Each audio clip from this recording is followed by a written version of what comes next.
that. Basil's getting ready to flower. I'm gonna get some seeds. What are you doing there, Ollie? Be careful with the scissors, though. Okay, I am. I just twisted it, now it's broke. What you doing, Ellie? Nothing. Nothing. Well, it's been a long time since we've done a vlog because so many things have happened. We got sick and whatever. We're better now. But everything's coming out of the garden because we have a disease that has spread from tomatoes to potatoes to cilantro, and I don't even want to see what else. Well, the okra is getting old and it's getting that moldy stuff on it. So we don't want to lose a ton of what I have in here that can still make it through the fall and winter. Okra. Yeah, there's a lot of okra. And we have got to deal with the disease and probably treat the soil, get some kind of fungicide, because I believe it's blight. I'm going to keep researching, but I think it's blight, and it spread, and I read that it can spread, and I've seen that it spreads to potatoes and some other of your plants, and I think maybe the peppers might have it too. So it's got to come out now. All right, so now it is almost dark, and we're trying really hard. Take it easy, bud. We're trying really hard to deal with some of the stuff we harvested. We got a big leak. We got some random onion that was growing in really weird spots. So I went ahead and pulled them up because they weren't going to make it. The kids are helping me with that. And I have this bucket, well, bowl, excuse me here, of potatoes that I was growing. That's a decent sized potato. Yeah. It really is. That one and this one. I mean, it's bigger than the ones that I planted. And there's some red ones down there. They're a little bit smaller. There's some carrots. But I got some good stuff in here. Oh, my nose is runny. Excuse me. And then some random carrots. Now, I went ahead and pulled them up because they were all next to all my disease stuff. And I really didn't want... to get disease. Yes. I did not want it to get all nasty. Because they were all touching each other. Some peppers that had to come out. But there's a bunch of random tiny potatoes. Carrots, the white ones, the red ones. I have purple dragon carrots. These carrots came from Dollar Tree. Here's another onion, Holly. And some French breakfast radishes that I went ahead and pulled out as well.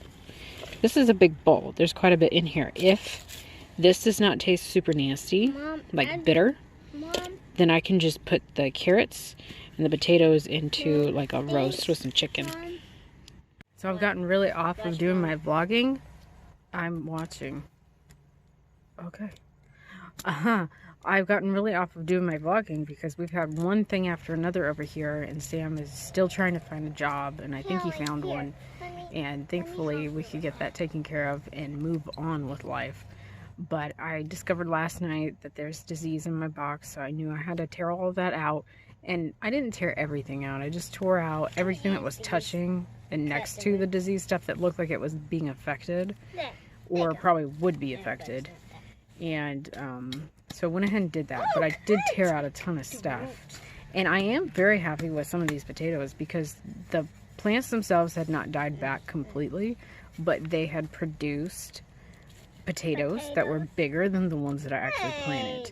And I could tell which one was the actual potato that I had planted. And these were potatoes from the store that had grown eyes. Look at that. Oh, more onions. Thank you. Is there any more? They were from the store, and I planted them. And they grew, but they got that disease that the tomato had, some kind of blight. So one of the things we read was that the potatoes and other vegetables you try to grow from store-bought stuff, because you do not know the conditions of how they grew, or if the plants had any diseases or anything on them, organic or not, it ends up in your box. I am recording, you know that, right? And the plants, if they were affected in any way, which you have no idea if they were, you pull it, from the store and put it in your box, and next thing you know, it's in your box. I haven't had trouble with certain things, but turns out potatoes have been a problem.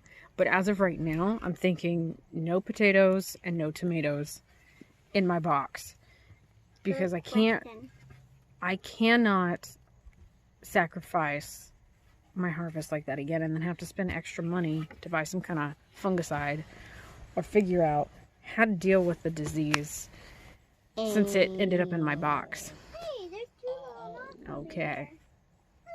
Okay. I'm going to try to go out to the pond tomorrow. I have not been out there since the last vlog I did. It's been so busy. No. So I'm going to have to go out there and deal with that. And I'm just going to go out with new seeds. Just for experiment.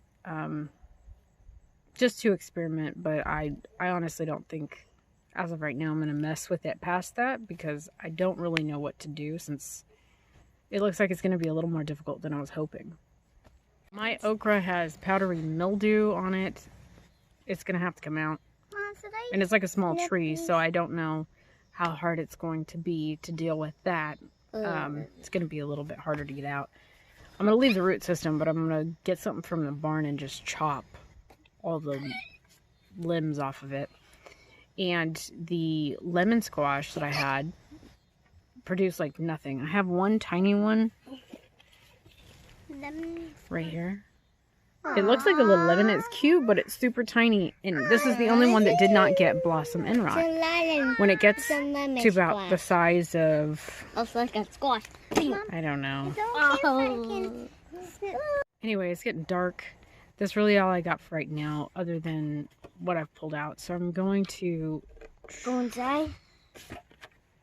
What are we even doing? I'm trying... What? Go inside. This is what I get for trying to vlog.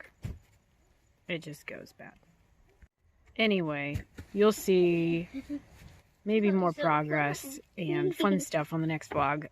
I am either this week or next week getting a new truckload of dirt, but I gotta figure out the disease that's in the box first, and then I can add new dirt once I know that's taken care of. So that and pond gardening and just seeing if anything out there is still alive. Which I don't think it is. It's been trampled too many times by random people coming out to fish.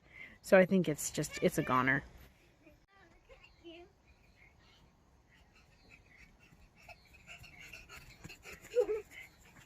So I don't feel super excited today because I've lost plants. Sam's still looking for a job. There's still so much going on. I'm trying to vlog right now and it's still very difficult to do so, and now it's getting dark and I have like a ton to do inside, so that's gonna be it for this one. Grassy. Okay. So here's the final quick update on the pond. I'm looking at my plants and they really tried, and I'm actually impressed considering how far the water has receded. The fact that these are even here at all is really amazing. Okay.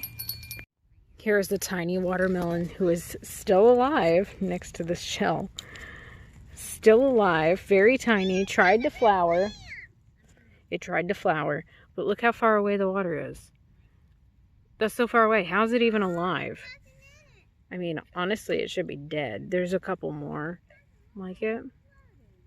The watermelon was really the only one that really wanted to do anything, like I had showed before, and this is what's left of one of those mini pumpkins. But again, from right here, my plants, to the water, legit, that's like probably 6 or 7 feet. So the fact that it's even alive is amazing. But wow, I mean, the water down all the way down here, I mean, it used to be way up here. So we're talking just like probably all together from the springtime, because it's barely rained, but just a few times. We're talking like it's probably receded. It's got to be like 20 feet. So I figured I better just throw that in since we ran out here, but there's nothing to look at they're dying. They didn't do anything anyway. But the fact that they're alive is impressive to me. Now, the only thing I could really do at this point is experiment, because it is mid-October. Just take stuff that would go through the cold and just plant a few like right next to the water. At this point, I don't know what else to do. I may have to try again in the spring and plant very close to the water and then monitor it a little bit better. Otherwise, it may just not work at all. And I think the main reason is because it just doesn't rain enough and it's so hot. And literally this summer, it's rained just a handful of times. I could probably count on one hand how many times it's rained, even if that much. The last time we had a good rain was probably like at least 2 months ago. And before that, I don't even know. It's just the way that it is. But it is mid-October, and here we are. So I'll just be focusing mainly on the box now. But I'll update this if I try anything. See the Mr. Froggy right there? He's just hanging out. Just right there in the water. Yeah. Can frogs breathe in the water? They can hold their breath. Gross. Got you on the flip-flop.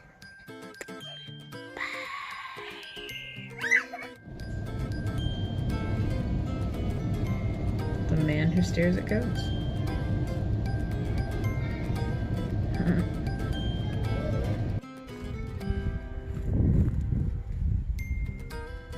Hello? Did you kill a butterfly, dude? What do you think? It's kind of morbid and rude. Dude. Oh, you lost him.